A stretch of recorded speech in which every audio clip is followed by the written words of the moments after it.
Hello everybody, welcome back to AI War Fleet Command. Themix here, excited to start the fourth game in the series. And this is the Children of Neinzul expansion. Actually, it's called the Micro expansion.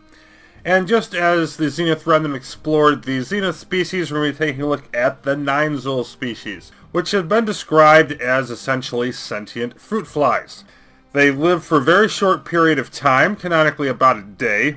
They essentially are organized into enclaves. They have enclave starship, are fully aware and intelligent. When they're born, they last a day. They have this knowledge store aboard those starships, and that's how they progress technologically, even though they have such a short lifespan. The ships that are allowed to be built in this are pretty similar for the most part. A lot of them are just very small, very quick, very cheap to build and fast to build, but they also die off quickly. So that is sort of the Neinzul shtick. And I'm calling this Neinzul Knife Fight because I'm going to the other end of things. We did a game on the maximum size galaxy last time. We're switching to the smallest one this time. And if you feel at all like the process of AI War is sort of getting old hat, you build up your fleet, you explore the galaxy, you destroy the two homeworlds, etc.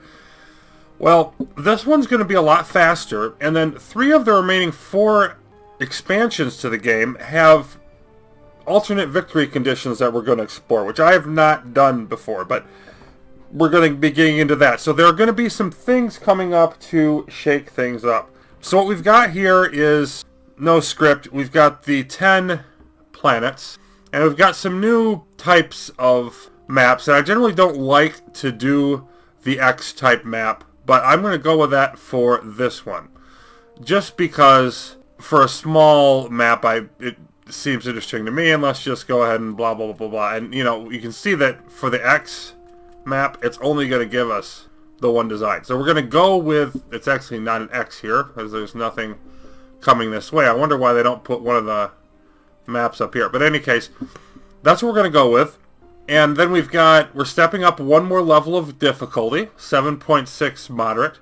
And I've selected the Neinzul types so that we know we're going up against them. And the reason I've done that is this is our last game on the moderate difficulty. No matter how this goes, I'm going to step up to difficulty 8 and the Light of the Spire, the 3rd expansion. So this is our last chance to use the moderate AI types, and we got a couple Neinzul ones. I figure might as well use them. It's a Neinzul game. So we're going to have the Cluster Bomber and the Youngster. We know what they're going to be going in. And I should say about the 10 planet maps, I've never played one before, but they have a reputation of being actually quite a bit harder than some of the larger ones. And one of the reasons for that is if you just imagine it.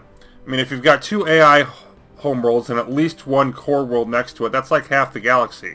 There's not a lot of room to expand, and you don't have choices. Like, there's going to be situations where we're pretty much going to have to try to conquer every planet in the galaxy. The only question is, what order do we do it in?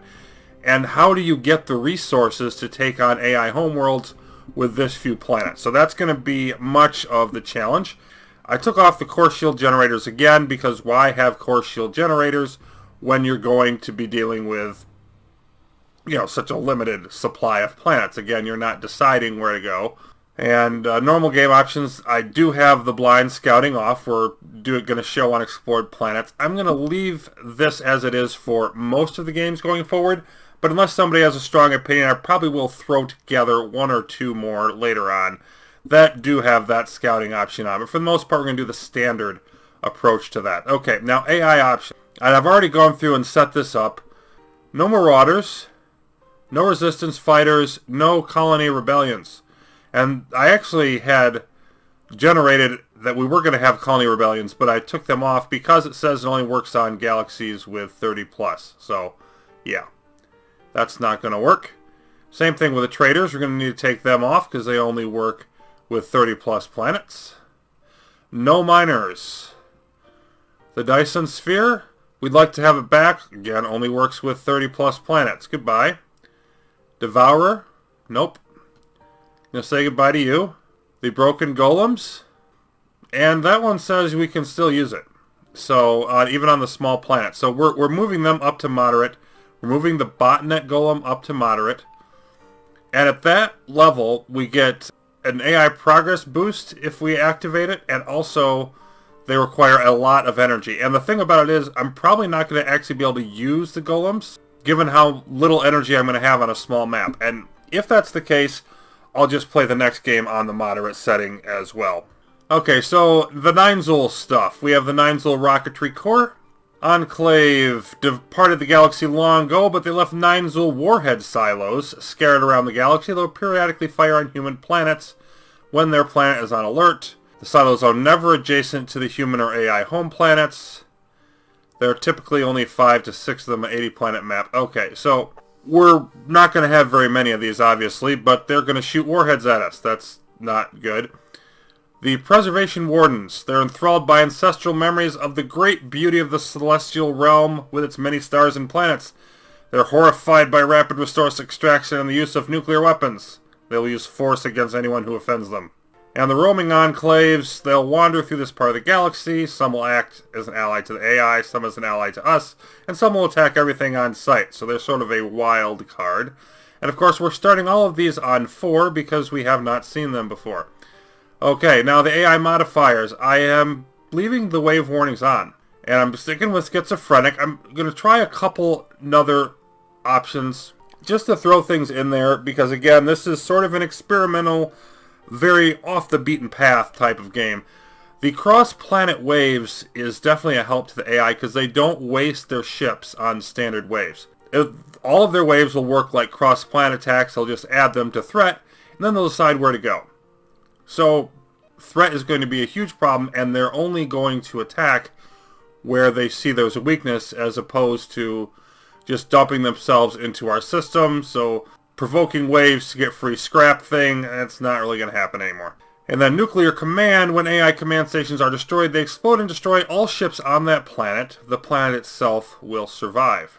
So, that's going to be an interesting thing, because as often as I can, hit the command station with a minimal force, and then it'll blow up everything that they've got defending it around in the area, and then we can just move on and take it over. So the whole process of taking over a system will change. Honestly, I think that's probably going to be something that's helpful to me, and it's not something I would want to have on a lot, but we're going to give it a shot. And then our AI plots.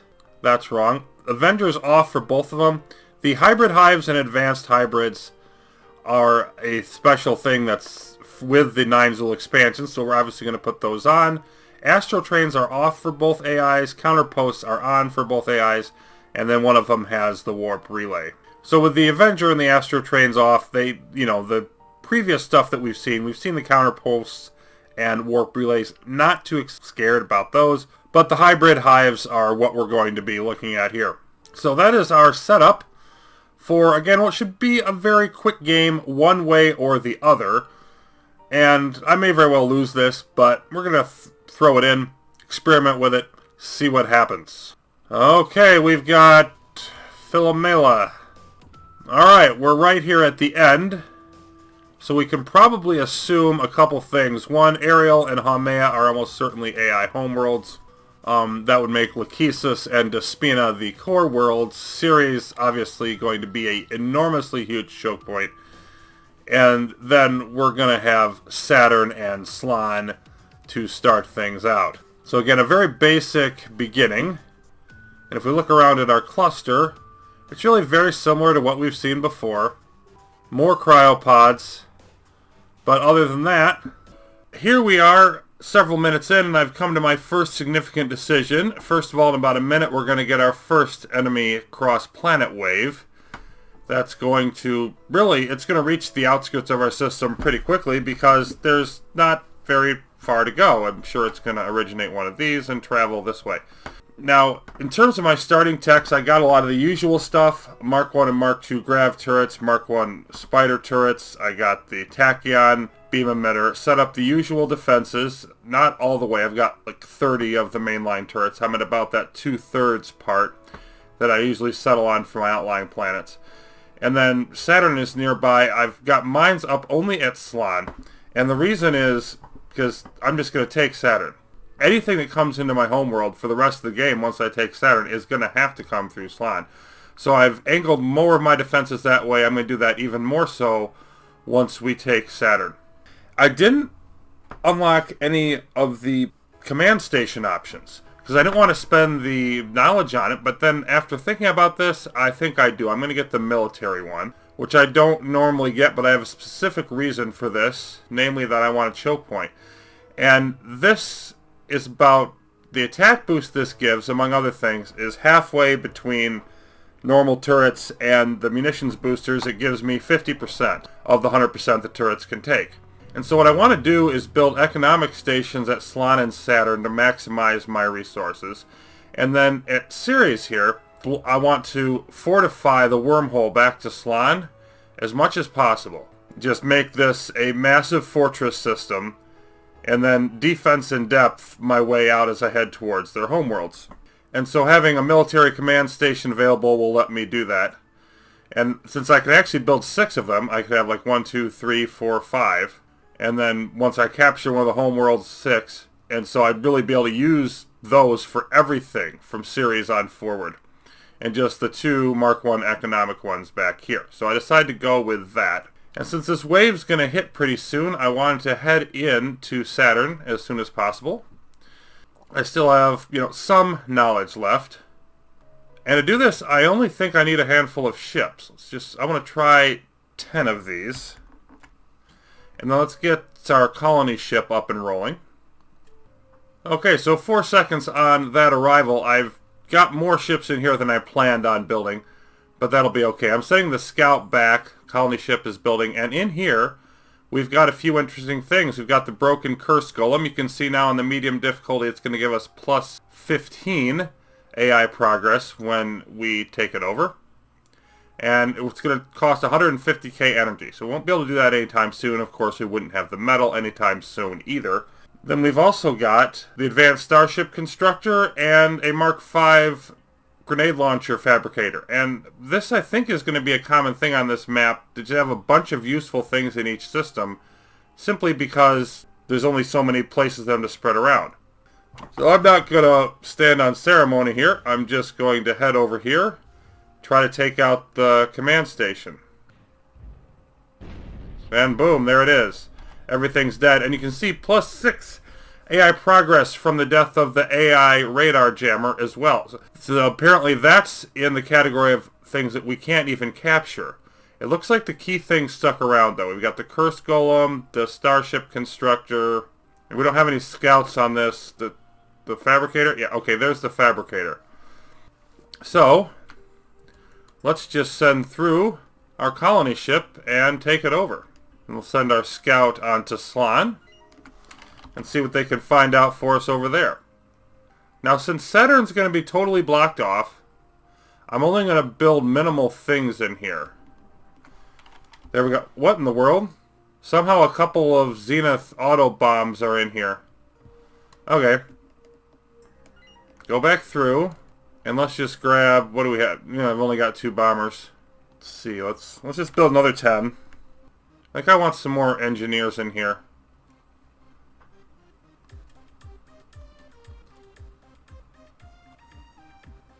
Let's go up to 15 for now. But while it's going on, let me take a look at Slon. 2 backup design servers. Black Widow Golem, Polarizer 5, the other advanced starship constructor. Ugh. Well, I probably want to hack this. Let's take a look at what's on those backup design servers. There's 2 of them designed there. And I've never used either of those. Oh, they're designed each one. Okay. Now here's the rub. We only have 37 hacking. And to do a design download, we need 50. I almost think I want to bypass this system and blow up like Ceres or something, so I can get enough hacking so I can do this. So that's going to get a little complicated. We'll deal with that in a bit. And I just don't want to overbuild here because it's so early in the game. Oh, there's our second wave. So apparently AI2 is going to hit us with higher waves. That's something to keep in mind. But it's so early in the game, I don't have a lot of metal, and I want to save as much of it for getting the next system up and running. And let's hope that's enough to take these guys out.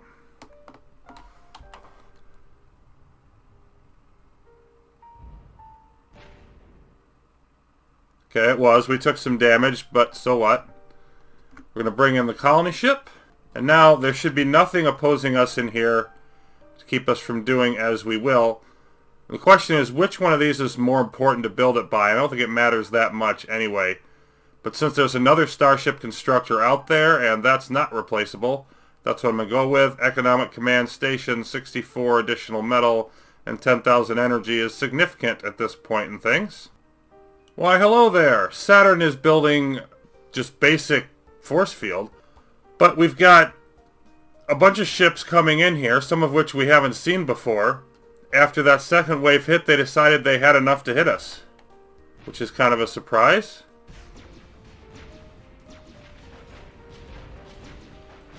I disagree. Looks like they've got some sort of limited detectability there. And here comes more. These are, let's see, Youngling Tigers. That's one of the ones we can capture. Heavily armored Neinzul version of a tank. Huge amounts of armor and firepower, but lower speed than other Younglings. Still 140 speed. Ship cap of 96. They last for 4 minutes. And that's probably why they did this. I'm guessing they sent them on the attack because they're going to lose them otherwise, which would actually be a smart deal. But it also means that that cross-planet waves thing isn't going to hurt us as much because they're just going to come in anyway. Some decent attack multipliers. Their attack is, let's see, 116 for the Mark 1 version every 10 seconds. And they do have a polycrystal hull. So they're just as vulnerable as our regular bombers. Okay, so I'm building up scouts here because I just want to go look and see what's at Ceres and, if possible, beyond. But that's altogether going to give us about 40 metal a second in scrap, which doesn't sound like that much, but we're only generating 1,000. Yeah, I'm going to take it. Okay, we've gone about as far as we can go with Mark 1 scouts. And that is to reach these. They blew up my ships on Dagobah. But I mean, they've just got an insane amount of stuff in all of these planets. And I just sent a science vessel in here to check out that advanced research station. But we take these one at a time. Ceres has advanced research. They've got the broken botnet golem, which would require 800k energy for us to power. We're not going to get that much spare on this map. So we're not going to be using that one. We may be able to get one or two of the broken golems, that's it. And it also has plus 100 AI progress for activating it. So they've got another fabricator, the Youngling Nanoswarm Mark 5 will be getting that, of course. And then some other Neinzul related stuff. We've got the Bomber Cluster Mark 2 here. It's a defensive weapon, fires heavily damaging single shots. Produces and stores up Neinzul bombers over time. When they attack them or get too close, they burst out and attack. So that's going to be a thing. Let's see, where is that? Is that by their command station? Nope, it's by this over here. The command station's over here. Okay, they've got a nuclear eye, which I'm kind of curious. If you blow up the planet, you know, cause a nuclear explosion, here, does it detonate the nuclear eye and cause the AI progress boost or not? I'm definitely going to conduct some science on that. And then we've got some hybrids. It says we've got a drone spawner. Produces normal Mark 1 fleet ships, underlings to the hybrid hive ships. Destruction of this facility impairs their ability to reinforce their subfleets. Module factory. They can pick up modules, construct Mark 1 facilities and defensive placements. And then a second module factory. Okay. So those and these do offensive and defensive modules. So it looks like it's a construction module factory and equipment module factory. Okay, so those are a little bit different. They don't have much health. So I think our goal would definitely be to just destroy them. I'm tempted to just send in a raid starship or two and knock out this planet, see what happens. probably going to do that at some point. And then, of course, got the Black Widow Golem here as well. Between that and the Curse Golem, I'm leaning towards the Curse Golem.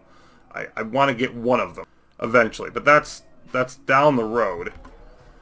And we actually got pretty fortunate here because Ceres and Pretoria are both Mark II. Now, Dagobah's a Mark IV, and then we've got, obviously, Mark IV core worlds, Mark V home worlds there. But overall, still, that's relatively tame.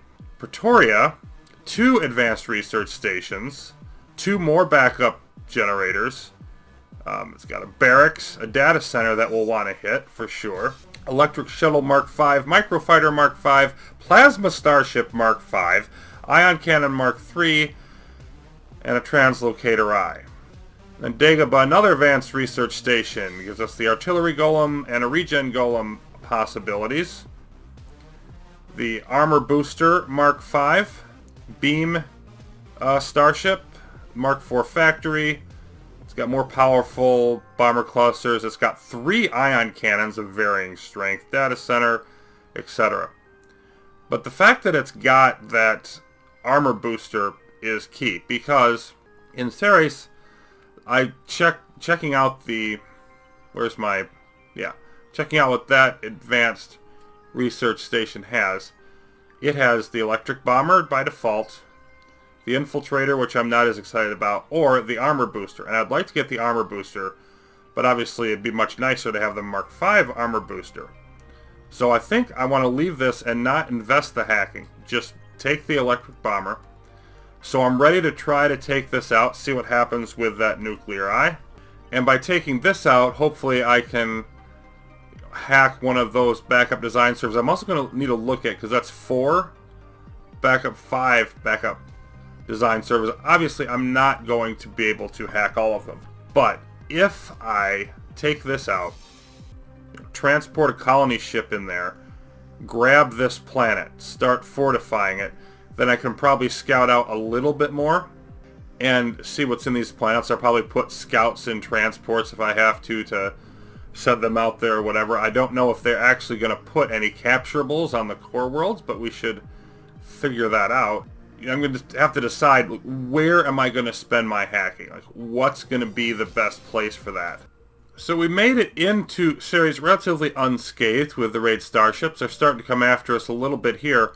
One other thing that I discovered is they have a new kind of ship to deal with, the Shield Bearer. This is a Mark II, and it projects a shield around all nearby ships. Another reason to use the raid starships for this, but they've been deploying quite a few of them that I've seen around various areas, so that's going to be kind of a pain. I think I'm probably going to want to use ships like a raid starship or an infiltrator or something to knock these out.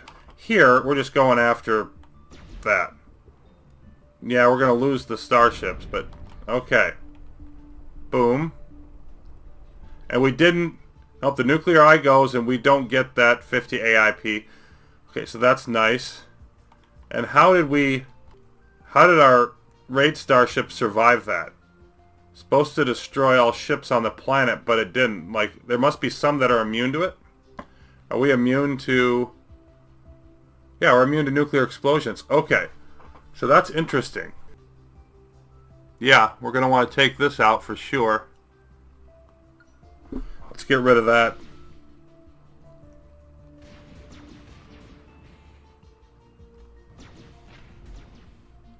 Oh, hi. How y'all doing?